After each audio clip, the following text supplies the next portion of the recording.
mayam nungai ba paw ma puduna laksari Imphal lomdagi Hyderabad khoi Khongjom mega tourism dagi 1.5 km Hyderabad matungda Khongjom Bazar da nauna hangai ba khoi Aruba shoe house haiba tare mafam asida phangi ba khungup singse aduga atopa mafam singda phangi ba price singdagi yam hanthana khungup singse phangi aduga chapal sing phangi haibagi akoi luxury ne aduga mafam asida phangi ba khungup singse karam makhal gi phangbagi haibadu yeminasi akoi na hujil lejari mafam se thawalom dagina Hyderabad aduga Kakching lom dagina haigalakpa Khongjom Bazar hek bazar maktada Aruba shoe house hariba shoe house da karam makhal gi khungup phangbagi aduga magi price asina khungup amamda kaya pili jano khungup leiriba makhal singsida maman se kya legi bagi haibado akoi dukan phamiba owner haiba tare mapu siga wari sanajage mayam puna mu yeminasi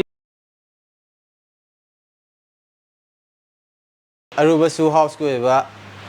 Facebook page amasung Instagram gi page ani lejai masi mayam na follow to view page maming du de ai sida thohan jaramage Facebook amasung Instagram page ani mak sida 3k yoba matamda akoi sungsoi soidana give away adum tawjagani aduga 3k henkalai ba khuding gi adum give away tawjagani adugi mathakta huje akoi lottery amsu sinjagani sungsoi soidana first prize iPhone 15 thamjagani second prize third prize consolation prize tara bok da thamjagani loina thamjagani khongup thamakani cash prize wen thamakani adugumba ma'am offer lakin akoi Aruba shoe house ki oiba yam phajaba offer ama ju leijai adudi akoina every sida leiriba khongu ma'am sidagi khongu ama ita leiba matamda akoi masagi original brand box man hapakani socks ama ju every khongup ta free oina hapcharakani aduga lupa lising ani henba khongu lei tardi akoi smaina sigumba shoe cleaner shampoo am jo hapcharakani sije MRP lupa 90 ni adugo akoi absolutely free da hapcharakani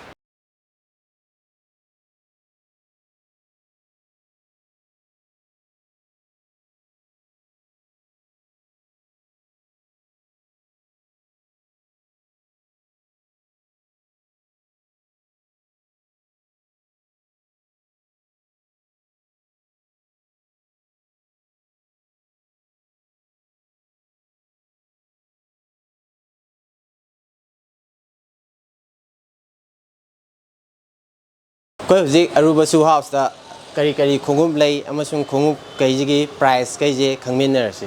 koi hujik samba da si gaije leire aduga samba je quality makal ani thongna lai si ani jina lupa lising amaga chohum lakani sina quality je manung je fi oirakani lising ani laiba quality khitang top quality hai tare si jina manung je full leather oirakani adai branding je loi lakani sida lakani loi lakani mathang da mu yeng minerasi mathang gijina Adidas bed bunny da akoi hoje color si ahum je leijai si je akoi full accessories ta lakani masagi loi accessories suna ba lakani bell jawrakani loi lakani si ju makha da ju branding loi leijai aduga sigi price na 2300 only adagi mathang da mu yeng minerasi aina hoje paije sina Air Force 1 gi undefeated 2025 की latest edition ni color je si lakani amasung si lakani ada si masagi extra laces lo yarakani smaina yarakani aduga si gi price na only 2000 si ju 300 adum lakani adugi mathang da akoi hoji amu Nike gi blazer jumbo lejare blazer jumbo je koi aten bada short toina lai high do lejade aduga si gi price 2300 khatani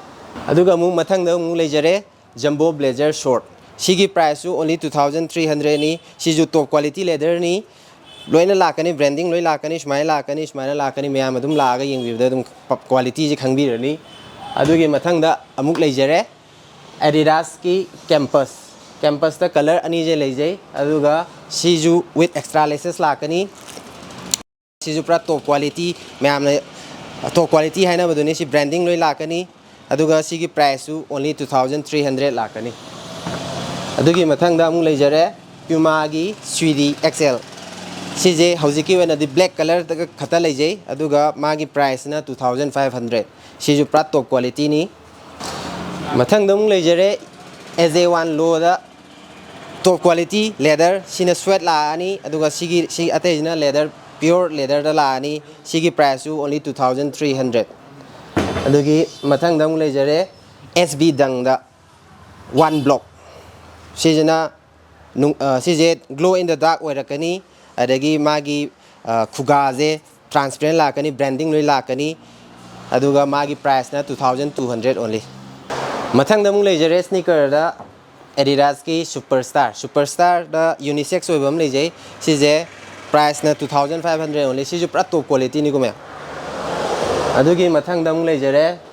old school da si jina mu kitang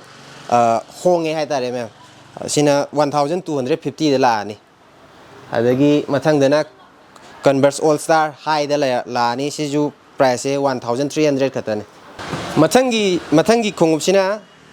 Air Force One si jina mu PU leather da la ni si jina mu price PU leather or pe na price se kitang mu honge 1300 only aduga SB dang da makhala ma ju leijai si ju PU leather da la ni si ju price 1300 da la ni mathang da mu sports ki section nong la je sports ki section da hoji akoina le je Alpha Fly le re Alpha Fly 3 je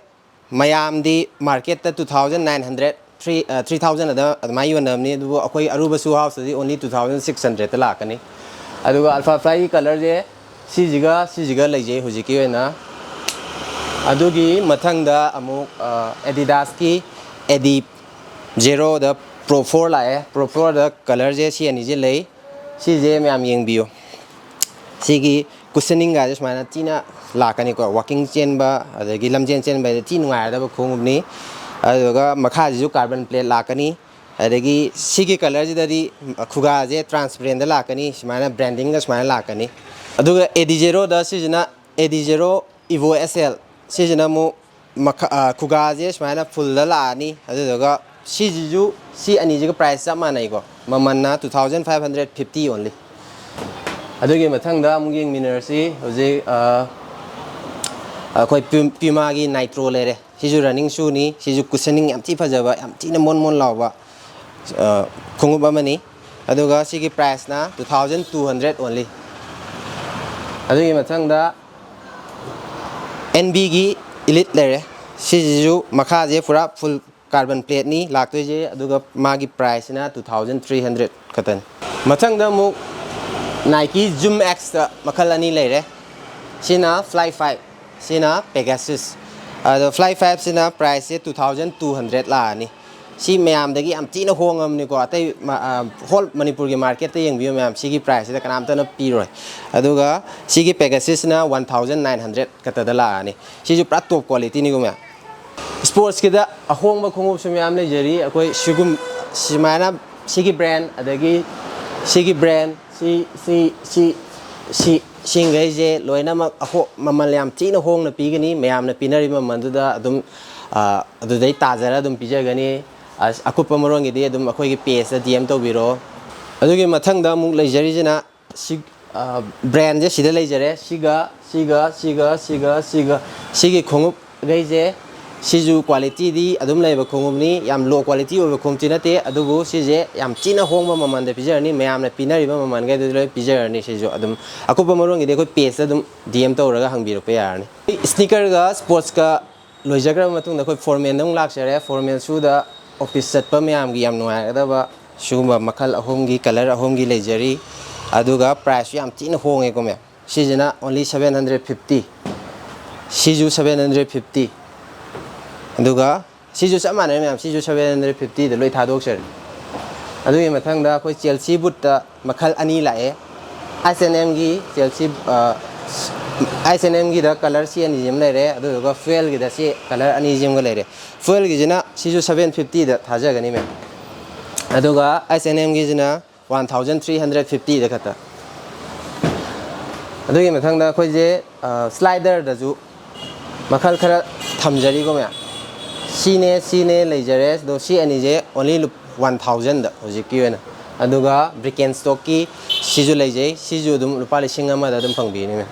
Aruba shoe house ki yam nungai ba mana online da order tawrapagi khudong sa basu pizari mayam soidana lakpiu Khongjom Bazar hek bazar makta da national highway gi hek nakanda mayam soidana lakpiu Aruba shoe house da leiriba pot asigi quality aduga mamal asiga kamai tawbage haibadu mayam soidana lesson biro